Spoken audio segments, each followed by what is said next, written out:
Bismillahirrahmanirrahim warohil kudus al-ilahul wahid. Demi nama Bapa, Putra, dan Rohul Kudus ketiganya yang esa. Shalom sahabat yang dikasih oleh Tuhan. Berjumpa kembali dengan saya di channel ini. Terima kasih telah mendukung perkembangan channel ini dengan cara subscribe, memberi like, sehingga video dari channel ini direkomendasikan oleh YouTube untuk menjangkau banyak orang. Teman-teman juga boleh memberikan komentar yang cerdas yang berkaitan dengan video yang saya upload, dan dukung saya dengan cara men-share video dari channel ini di berbagai media teman-teman, sehingga ada banyak orang yang mendapatkan informasi dan kebenaran yang disampaikan melalui channel ini. Tuhan memberkati kita. Sahabat yang dikasih oleh Tuhan, teman-teman mungkin agak heran dan mengagetkan ini berita, karena ini bukan diucapkan oleh pendeta ataupun apologetik Kristen, tetapi dari golongan cendekiawan Muslim.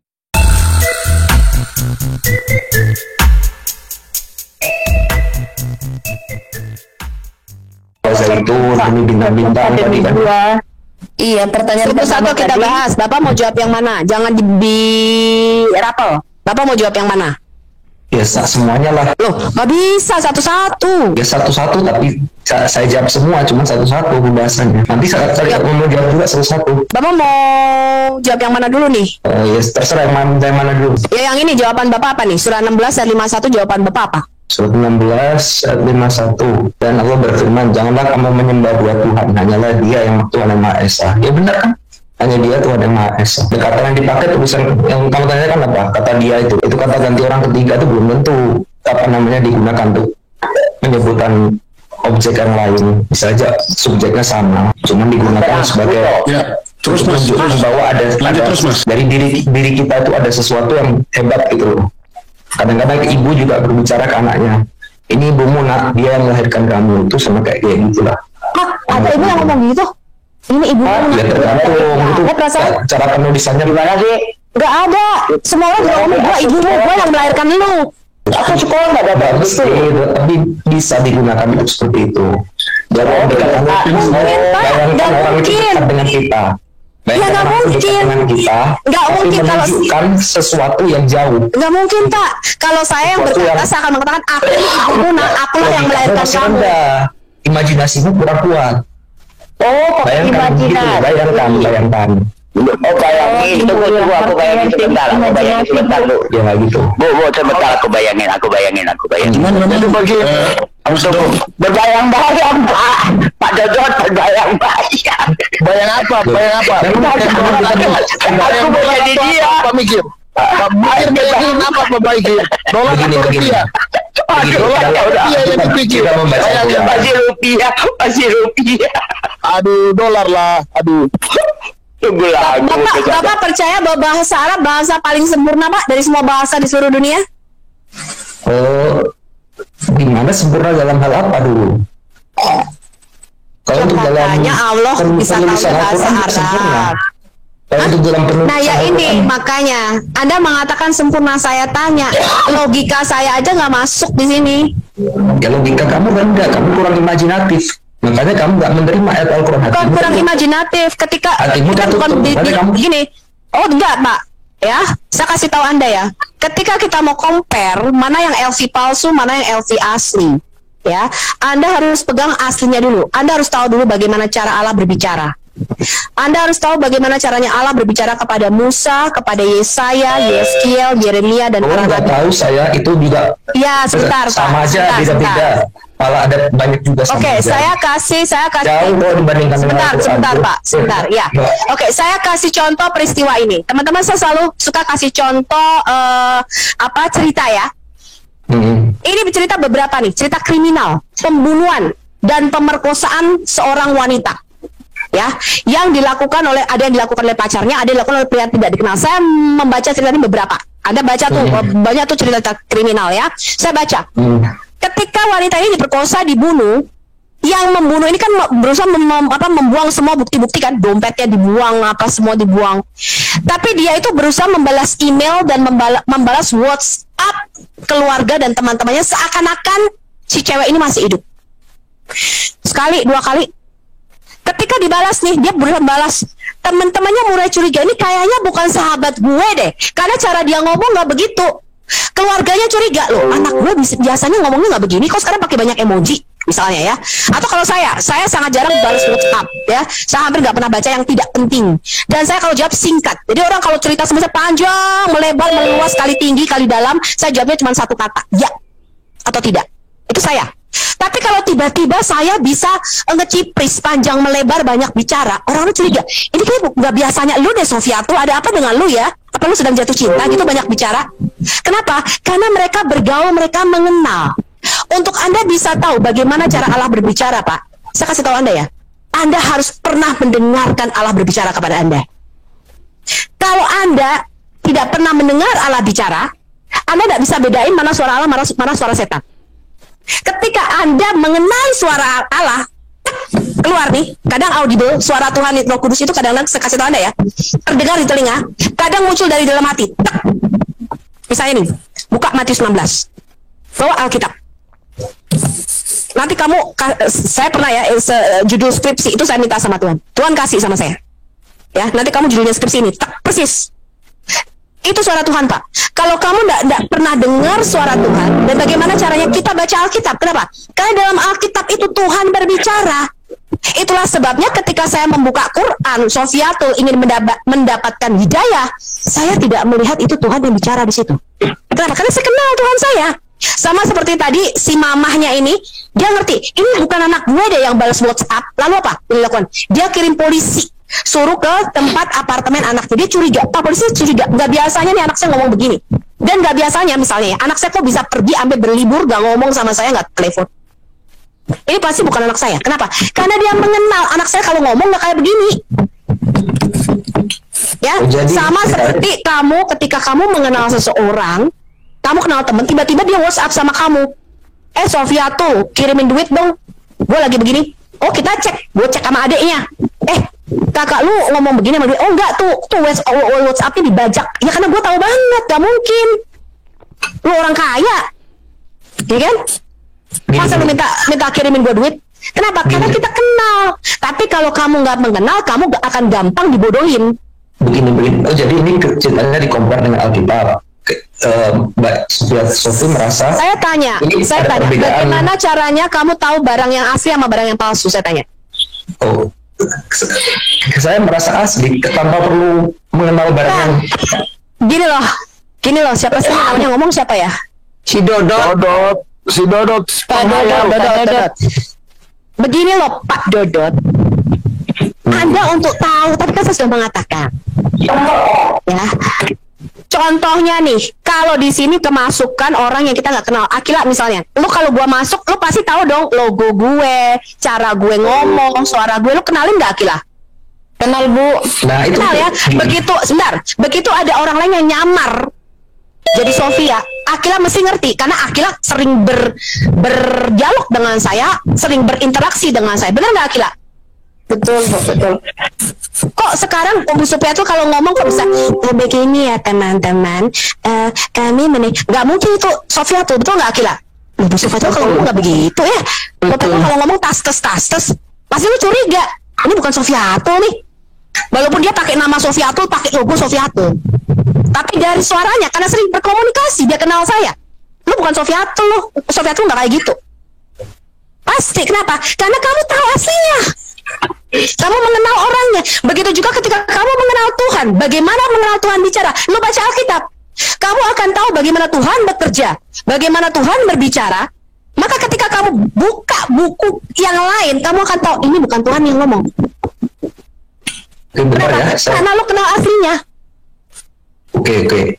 Itu kan asli di persepsinya mbaknya sendiri kan, kakak sendiri kan. Oke.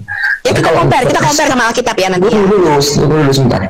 Kalau menurut saya ini saya nggak bahas Alkitab dulu ya. Saya bahas Al-Quran dulu. Karena kalau saya berpersepsi bahwa ini asli dari Tuhan, karena saya tahu aslinya juga.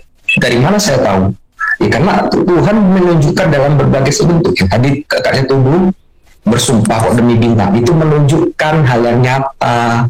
Dari situ saya tahu bahwa ini kitab asli Tuhan.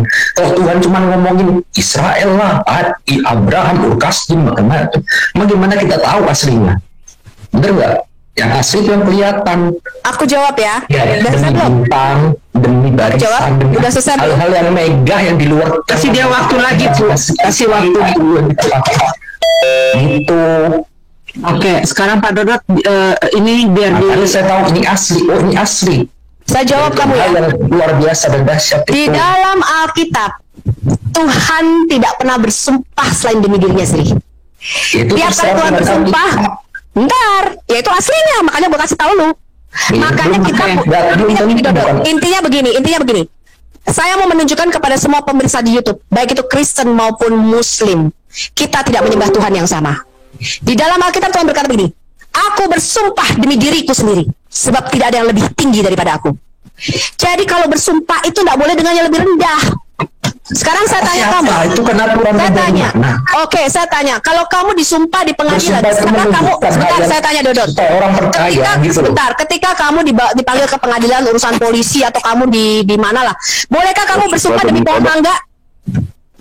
Demi duit itu jaminan. Sumpah itu jaminan itu bisa pakai duit. Bolehkah kamu saya jaminkan duit saya untuk saya tanya, bolehkah kamu bersumpah demi pohon mangga? Saya tanya. Ya boleh saja. Pohon mangga ini kalau misal saya bohong, pohon mangga ini kami ambil. Di instansi mana kamu sebutkan, ya di pengadilan mana kamu boleh bersumpah demi kucing dan demi pohon mangga? Saya nggak pernah masuk pengadilan. Mbak, sekedar kamu tahu kamu tuh generasi keberapa sih? Gue tanya, umur lu berapa sih?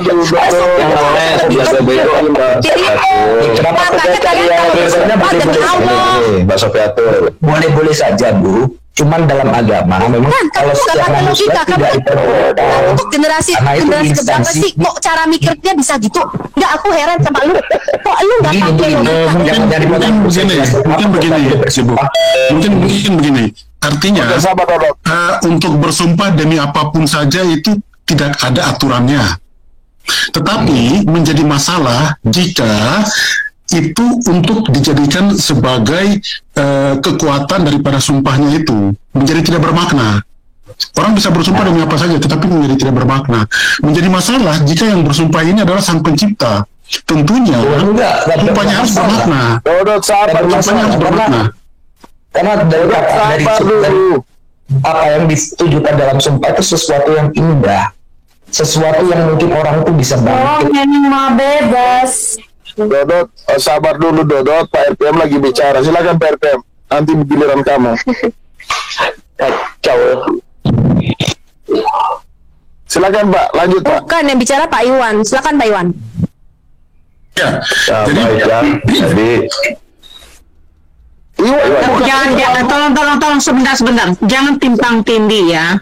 Tolong juga untuk Pak Dodot, kalau lagi ada pihak yang sedang menjelaskan, jangan ditimpang tindih. Jadi biar teratur pembicaraannya. Tadi kalau nggak salah Pak Iwan belum selesai berbicara. Silakan Pak Iwan. Iya, makasih. Jadi kalau katakan kasusnya di pengadilan, siapapun mau bersumpah demi apa saja mungkin tidak ada masalah, tidak ada yang melarang. Tetapi jaksa atau hakimnya nanya, kamu sumpah itu dengan itu maknanya apa? Tidak ada makna, tidak punya pengaruh apapun terhadap mekanisme ini. Sehingga dengan demikian kalau kita bawa ke level yang maha kuasa, apabila dia bersumpah, maka sumpahnya itu harus menjadi jaminan yang genuine dan punya otoritas. Dan otoritasnya itu adalah dirinya sendiri. Sehingga mengapa dia harus bersumpah demi dirinya sendiri? Karena dialah yang menjamin. Sayalah sang penguasa. Sehingga saya bersumpah dengan saya sebagai sang penguasa. Tapi kalau saya bersumpah menggunakan menjaminkan yang levelnya ataupun di bawah saya, maka sumpah saya menjadi tidak bermakna. Itu yang membedakan. Pak Iwan tahu hukum nggak Pak? Ya. Saya tanya Pak, kalau di pengadilan tuh boleh nggak sih sumpah demi pohon mangga, demi kucing? Diterima nggak? Kalau boleh dan tidak boleh itu mungkin tidak ada persoalannya. Tetapi nanti akan menjadi pertanyaan, kamu sumpah demi mangga itu urgensinya apa? Kaitannya apa? Karena kan setahu saya sumpah kan di atas kitab ya. Bisa kalau yang Kristen misalnya Alkitab, kalau yang karena firman Tuhan kan berarti lebih tinggi daripada firmannya dia, perkataan dia kan. Atau bersumpah demi Al-Quran, kalau yang Muslim kan begitu. Saya lihat sumpah presiden kagak ada yang bersumpah demi kucingnya. Sesayang-sayangnya dia sama kucingnya. Karena kalau di kitab itu ada maknanya Bu Sofi. Tapi kalau sumpah di atas nama ini yang tidak bermakna seperti Allah yang bersumpah atas kuda terbang, itu maknanya apa? Itu maksud Pak Iwan. Udah berlari terengah-engah. Iya, berguna-guna demi kuda terbang, demi bulan, demi bintang. Itu artinya apa? Maksudnya gitu ya Pak Iwan?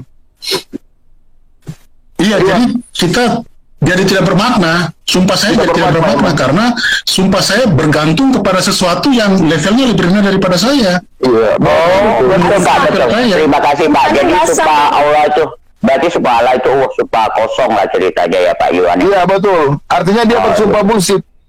Oh bullshit. Betul. Iya. Oke, sekarang saya berikan kepada Pak Dodot untuk menyanggahnya. Silakan Pak Dodot. Ya. Silakan. Loh. Kamu lagi. Saya udah unmute loh. Katanya besok belum dijawab kok di mute lagi. Enggak. Sekarang Pak Dodot ya, silakan Pak Dodot. Yang demikian itu merupakan tanda-tanda kebesaran bagi orang yang mau berpikir. Begitu. Jadi jaminannya, mengapa urgensinya itu supaya orang itu mau berpikir.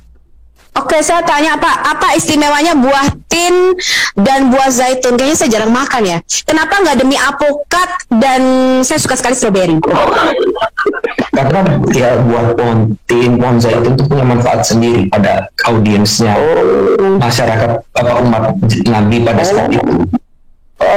Ini coba bukain buah tin dulu atau aku yang mau buka? Ini siapa yang buka? Saya. Iya Bu Sofi, kalau udah ada laptopnya Bu Sofi aja. Buatin pohon ara. Saya apa Reza? Ini siapa yang share? Ini siapa? Akila dulu nanti itu saya. Oke. Dan aja. Buatin buah apa satu itu namanya? Buatin apaan sih? Coba aku cari ya, cari tahu ya. Buatin apa ya? Buah tin. Buatin itu buah ara. Gua tanya. Iya. Buatin itu buah ara. Iya kan belum. Jadi begini, buatin buah zaitun, kamu kentut saya sinting.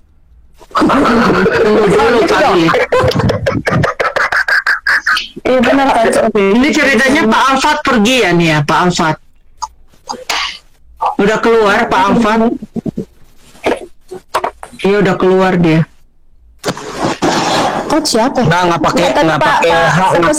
Pak. Tadi nggak pakai hak ya. Pak Dodot, silakan Pak Dodot. Ya, gimana? Ini Pak, buatinnya aku masih lihat ya. Buatin. Udah realisasi itu. Gue nggak suka ini. Gue tuh sukanya strawberry, tau gak sih? Ada buat strawberry lagi naik harga. Gue sukanya blueberry, strawberry, gue suka banget. Ya, apa ada aja lah. Nah, ini kalau saya buat durian Bu Sofi. Iya demi buah durian. Apa? Ini sekarang saya tanya ya Pak, demi buah tin dan buah zaitun ini kan Allah Anda bersumpah ya, betul nggak? Pak Dodot. Terus demi Gunung Sinai, demi negeri Mekah, sungguh kami telah menciptakan manusia dalam bentuk sebaik-baiknya. Anda kasih tahu saya, jelaskan hubungannya ayat 1 sampai 4. Apa hubungannya buah tin, buah zaitun, Gunung Sinai, negeri Mekah, dan penciptaan kamu? Apakah kita diciptakan bentuknya menurut buah zaitun dan buah tin? Kalau saya rasa lebih bagus buah pir, benar nggak sih? Buah pir sama pisang. Kalau kita diciptakan menurut buah pir sama bentuk pisang atau ketimun, kayaknya lebih bagus, benar nggak? Iya dong. Coba sekarang Pak Dodot kasih tahu Sopiatu, biar Sopiatu mendapatkan hidayah. Apa hubungannya buah tin, buah zaitun, Gunung Sinai, negeri Mekah, dan penciptaan manusia dalam bentuk yang sebaik-baiknya? Ayat aja jelasin nama saya. Oke, Kak Dodot, kalau kamu nggak bisa jawab, ini Dodot. Kalau kamu nggak bisa jawab, kamu angkat bendera. Mungkin karena tin dan zaitun itu mengandung nutrisi yang tinggi. Enggak, kan kalau pencipta gini loh Pak, kalau misalnya nih ya, ayat 4 kan, sungguh kami telah menciptakan manusia dalam bentuk yang sebaik-baiknya. Nah, bentuk ini kan kalau dihubungi nama buah-buahan, oke lah, misalnya demi buah pir dan buah pisang. Ya nggak sih? Kenapa gue selalu ngomongnya pisang ya, jorok banget. Ya, mungkin ada manfaat yang berlebih lah di tin atau zaitun itu, entah itu nutrisinya berlebih atau sebentar, aku mau share screen dong. Siapa? Oke. Oke, jadi Bapak nggak bisa jelasin ya. Bapak juga pusing. Mana ya teman-teman, orang buta. Aduh. Sabar. Ya, aku nggak dapat hidayah. Bentar teman-teman. Ini.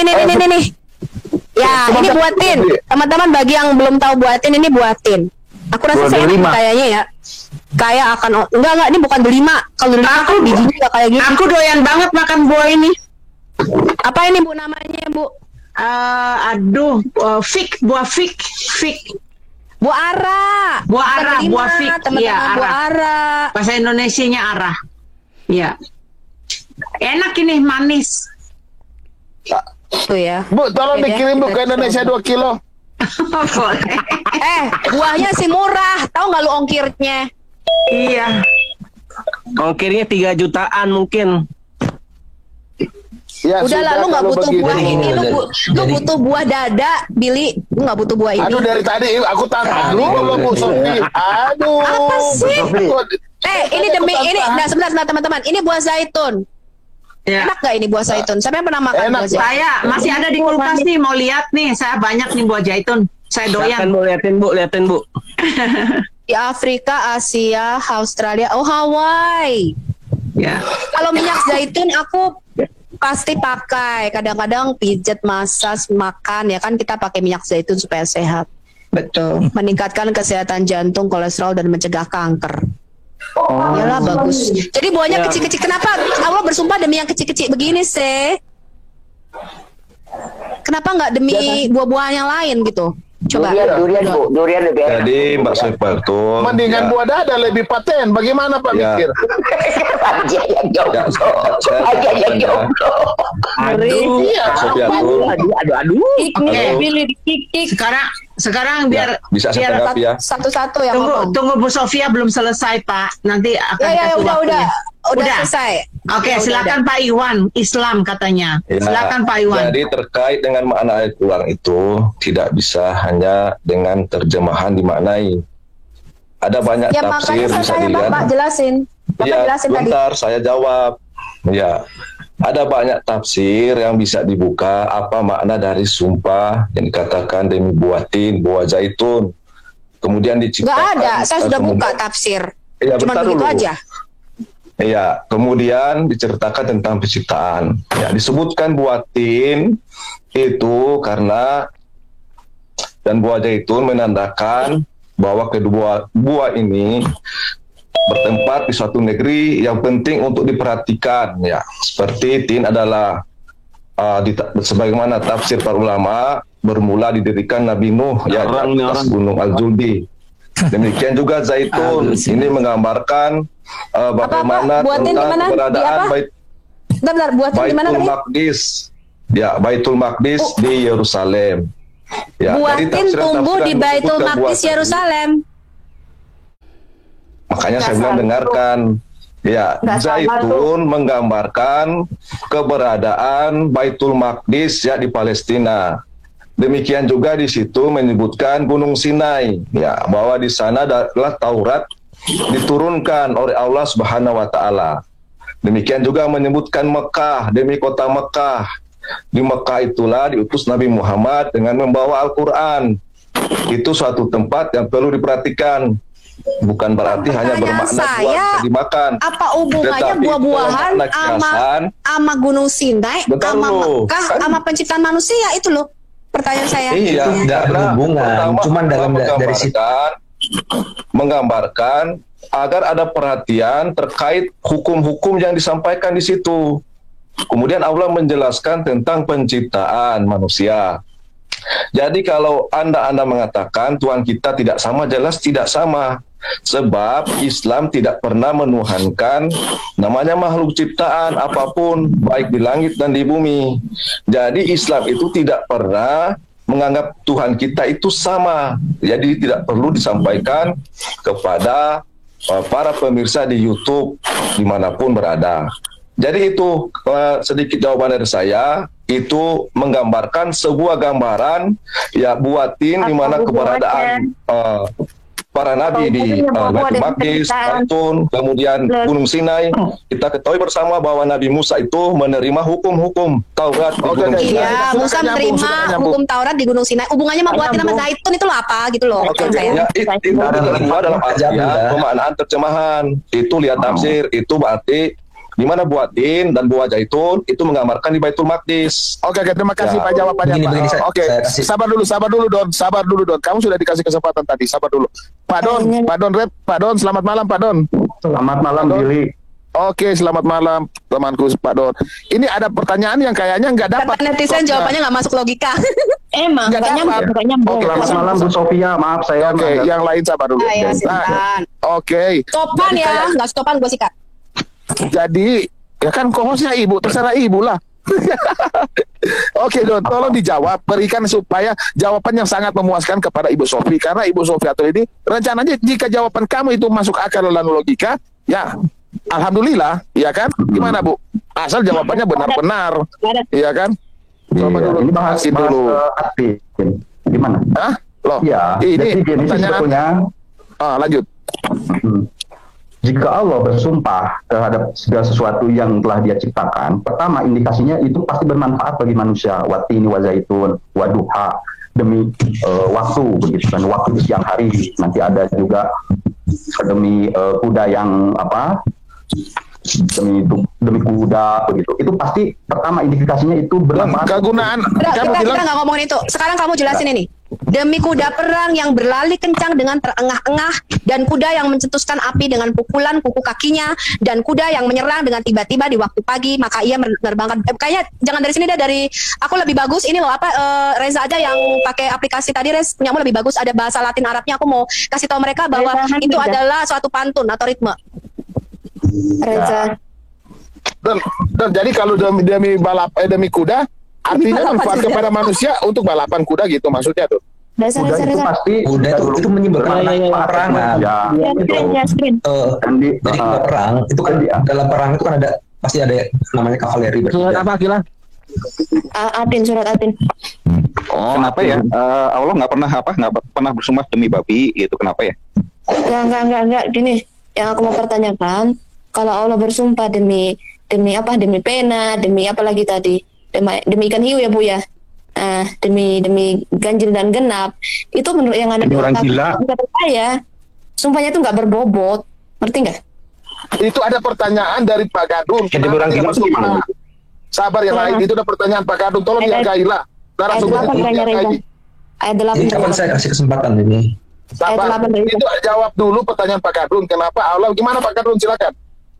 Ini saya belum selesai tadi menjelaskan gimana ini, sedikit aja, semenit. Enggak, dikumpulin dulu jawabannya karena ada mau kasih data dulu, baru Pak Don simpulkan satu kali biar nggak terlalu buang waktu. Reza, kapan coba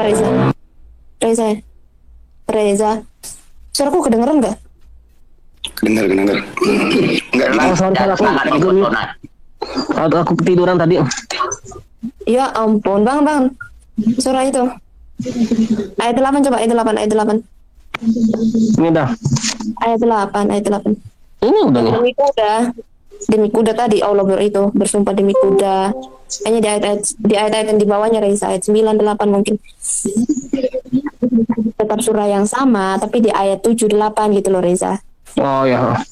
Ini maka mereka menyebabkan mereka mendustakanmu. Enggak, yang demi kuda. Coba kamu ke bawah lagi. Di scroll ke bawah. Enggak, tetap di surah itu, tapi ayat selanjutnya gitu loh. Cuma ada 8, ini udah. Enggak kelihatan ya? Gimana tadi yang ini kuda dari sini. Surah keberapa tadi ya? Al-Syafat, ini surah ini. Al-Syafat. Al-Syafat 37. Ayat 1 sampai 4. Nih. Demi rombongan malaikat yang berbaris bersaf-saf, demi rombongan yang mencegah dengan sungguh-sungguh, demi rombongan yang membacakan peringatan. Buka dulu surah 30 ayat 1. Surah 30 ayat 1. Enggak, satu-satu, jangan digonta-ganti dulu. Masih ngomong sumpah ini. Enggak, mereka jawab satu-satu. Tadi jawab kenapa bisa bersumpah demi rombongan. Apa hubungannya rombongan dengan Tuhan yang Maha Esa? Sekarang kan rombongan malaikat itu kan kekuasaan Tuhan. Nggak mungkin malaikat bergerak tanpa. Kalau Anda perhatikan, ini sebenarnya cuma untuk ngejar ritme. Kalau Anda perhatikan kayak pantun, tau nggak sih? Sofa, ini nama Bu Sofiatul itu dari sofa. Terus kemudian Tuhanmu benar-benar esa. Dengerin dulu Bu Sofi, dengerin dulu Bu Sofi. Iya, gue tanya sekarang, apa hubungannya? Berbaris-baris itu tuh sebetulnya begitu. Demi yang berbaris bersaf-saf, bener kan ini? Bener kan ini? Iya. Itu kan kekuasaan Tuhan. Itu kekuasaan Tuhan. Dan ini tuh begini loh, Bu Sofi. Gini, ini kan di sini kan rombongan malaikat nggak ada nih sebenarnya di kata aslinya. Demi yang berbaris bersaf-saf, demi yang mencegah dengan sungguh-sungguh. Ini siapa nih sebenarnya? Kenapa bisa dikatakan ini rombongan malaikat? Ini kan dimasukin tafsir. Sebenarnya kan nggak ada ini. Makanya itu kan satu-satunya ketika kita mentafsirkan terjemahan juga sebetulnya itu hanya ini demi yang berbaris bersaf-saf, demi yang mencegah dengan sungguh-sungguh, demi yang membacakan peringatan. Kira-kira siapa kalau bukan malaikat yang bekerja kayak begini? Gak ada yang membacakan peringatan tuh kadang-kadang tukang ini loh, apa namanya, membacakan peringatan itu kalau di sekolah-sekolah tukang apa tuh yang pemimpin komandan upacara ya, membacakan peringatan itu kalau yang di mall-mall kadang-kadang selamat pagi saudara-saudara pengunjung mall, harap anak anda dipegang erat-erat ya, barang-barang bawaan jangan dilupakan. Itu kan pemberi peringatan kan, ya nggak sih? Attention please. Tapi tetap saja itu kan berdasarkan kuasa Tuhan juga. Kalau kita mikirnya gue semua juga kuasa Tuhan. Lu gak usah ngomong kuasa Tuhan, kita lagi ngomongin Tuhan nih, bukan lagi ngomongin soal rendang babi di sini ya. Sekarang pertanyaan gue, demi yang berbaris bersap-sap, demi yang mencegah dengan sungguh-sungguh, demi yang membacakan peringatan. Peringatan apa kan ini warning? Semuanya itu kan. Ya, ini mau bertugas. Ya, oke. Ada orang yang bertugas kan. Ada orang yang bertugas. Itu berarti ada yang bertugas lagi baris. Ada yang bertugas lagi baris. Ya, ada yang bekerjakan kan? Siapa yang mempekerjakan? Kalau berbaris-baris ini kan bisa rombongan upacara kan? Benar nggak sih? Iya, tergantung konteksnya juga. Kalau kayak gitu ya kalau kayak gitu ayat 4-nya diganti. Sungguh kepala sekolahmu memang pintar dan cerdas gitu. Ini kan sudah jelas sungguhan. Pakai logika kamu lah, Dok. Pakai logika kamu lah. Hubungannya apa rombongan sama Tuhan benar-benar esa itu loh gua. Nah, karena Tuhan rombongan, makanya bisa mempekerjakan rombongan. Gini Don, lu kasih gua hidayah deh, lu pinteran dikit. Lu kasih gua penjelasan ini hubungannya apa, ayat 1, 2, 3, 4 ini hubungannya apa, lu jelasin sama gue. Jadi begini, demi yang berbaris bersaf-saf. Berarti di sini kita akan lihat ada sesuatu yang berbaris bersaf-saf. Itu berarti suatu pekerjaan kan. Dan terus demi yang mencegah dengan sungguh-sungguh. Kira-kira apa yang mencegah dengan sungguh-sungguh? Yang jelas kita tahu ada subjeknya. Subjeknya itu orang yang melakukan suatu pekerjaan. Demi yang membacakan peringatan. Nah, sungguh Tuhanmu benar-benar esa. Berarti Tuhan ini kira-kira dan dalam konteks apa kira-kira sehingga menjelaskan ketiga ayat sebelumnya ini? Ya, pasti malaikat Tuhan lah. Jadi malaikat ini yang diperintahkan oleh Tuhan untuk melakukan tugas-tugas ini. Jadi tugas malaikat itu baris berbaris begitu? Iya. Bingung. Ini pacaran juga di surga ya. Ini kayak seperti begini Don. Kalau saya buat puisi, demi semut-semut yang masuk di lubang, demi cicak-cicak di dinding, demi nyamuk-nyamuk yang terbang. Loh, artinya apa sih Bil? Baru kekunci. Allah Maha Esa. Gak nyambung. Nyambung aja. Tahu gak lu kalau ngomong gitu lu langsung ditimpukin tomat. Dasar orang gila. Kalau kita mikirnya segala sesuatu yang ada di dunia ini kan karena kuasa Tuhan. Emang kayak gitu. Lu tuh dari tadi ngomongin semua kuasa Tuhan, semua kuasa. Ini kita lagi ngetes, bener kan Tuhan lu maha kuasa gitu. Udah, sekarang surah 100 bukain aku tuh surah 100. Reza. Ya. Demi semut-semut yang berbaris, demi cicak-cicak di dinding. Masa lu baca begini lu kagak ngerti artinya, Sisa? Lu kagak bisa kasih gua hidayah, Sisa? Surah 100, Reza. Surah 100. Dengerin dulu. Kalau ini tuh ayat ini tuh sudah kontradiktif kalau menurutku. Jangan musim KW deh. Kalian tuh musim KW orang buta menuntut orang buta. Udah tahu Sofiatul buta. Kalian nggak bisa jelasin pula. Bagaimana Sofiatul bisa mendapat hidayah? Demi cicak-cicak di dinding. Ya. Sebetulnya penjelasannya di ayat 5 ada. Surah 100. Surah 100. Ya, dan yang kalau ngomong kan yang ngomong gua nggak bisa lihat ininya. Dodot, lebih baik kamu jangan sambung ke ayat 5 seterusnya. Karena lebih jauh ayatnya lebih nggak jelas lagi, nggak ada penyambungannya Dodot. Wait, aku baca. Supaya memaksa kamu. Aku baca. Udah gua paksa nih berpikir nih Dot. Masa lu kagak percaya gua 147 sih? Udah gua paksa seluruh otak dengan seluruh potensi neuron-neuron yang bermiliar-miliar ada di otak pun udah gua paksa untuk berpikir. Oke, jangan nyambung neuronnya. Terusin dulu sampai selesai ayatnya. Sekarang jelasin sama gue. Aku baca ya. Akila. Aku baca ya, surah 100 ayat 1. Demi kuda perang yang berlari kencang terengah-engah, dan kuda yang memercikan bunga api dengan pukulan kuku kakinya, dan kuda yang menyerang dengan tiba-tiba pada waktu pagi. Nah, ini ayat 1 nih. Demi kuda perang yang berlari kencang terengah-engah. Ayo. Cemana? Allah juga bersumpah demi kuda. Yang itu kan suatu nikmat. Apa? Udah nikmat? Iya, maksudnya kan suatu nikmat dari untuk manusia yang diberikan nikmat. Untuk itu kan dalam konteks perang kan, menaklukkan suatu negeri kan, untuk mengalahkan musuh kan. Kita menang itu kan suatu nikmat, suatu anugerah dari Tuhan. Coba dilihat dulu ayatnya itu sampai selesai dulu, coba dilihat. Maksudnya gimana sih, Dot? Lu mau ngomong apa sih? Perang itu nikmat gitu maksud lu? Kemenangan. Coba akilat yang screen, share screen dulu. Kekuatan lah. Itu menimbulkan kekuatan. Perang menimbulkan kekuatan. Menyimbolkan kekuatan. Menyimbolkan kekuatan. Terus simbol dari kekuatan. Simbol dari kekuatan. Power. Ini Pak Malikil nih, Pak Malikil masuk nih. Lu jangan buat gue makin gila ya. Ini gue mau mendapat hidayah. Satu bagian firman Tuhan yang akan mengingatkan kita bahwa pekerjaan Tuhan itu tidak dapat dibatasi. Dari Wahyu 9, dari Wahyu 7 ayat 9 dikatakan begini teman-teman. Kemudian daripada itu aku melihat sesungguhnya suatu kumpulan besar orang banyak yang tidak dapat terhitung banyaknya dari segala bangsa dan suku dan kaum dan bahasa berdiri di hadapan tahta dan di hadapan Anak Domba, memakai jubah putih dan memegang daun-daun palem di tangan mereka. Teman-teman, akan ada saatnya di depan tahta Anak Domba Allah, banyak orang dari suku, bahasa, bangsa, ras itu berkumpul menyembah Anak Domba Allah. Anak Domba Allah, Yesus Kristus. Dan saya percaya, kalaupun apa yang disampaikan oleh guru gembul ini benar, hanya dia yang tahu, hanya mungkin dia yang melakukan riset atau apalah begitu, survei. Kalau itu benar, maka hal ini akan lambat laun akan terjadi. Dari segala bangsa, suku, kaum, dan bahasa berdiri di hadapan tahta, di hadapan Anak Domba Allah. Mereka memuji Tuhan. Teman-teman, mari terus berdoa. Tidak perlu baper, tidak perlu kepanasan. Kita hanya perlu memperbaiki diri, keagamaan kita, maka itu akan menjadi nilai positif bagi orang lain untuk meyakini keyakinan itu sendiri. Sampai di sini video saya. Jangan lupa untuk mendukung saya dengan cara subscribe, like, comment, dan share. Sampai ketemu di video selanjutnya. Bye-bye.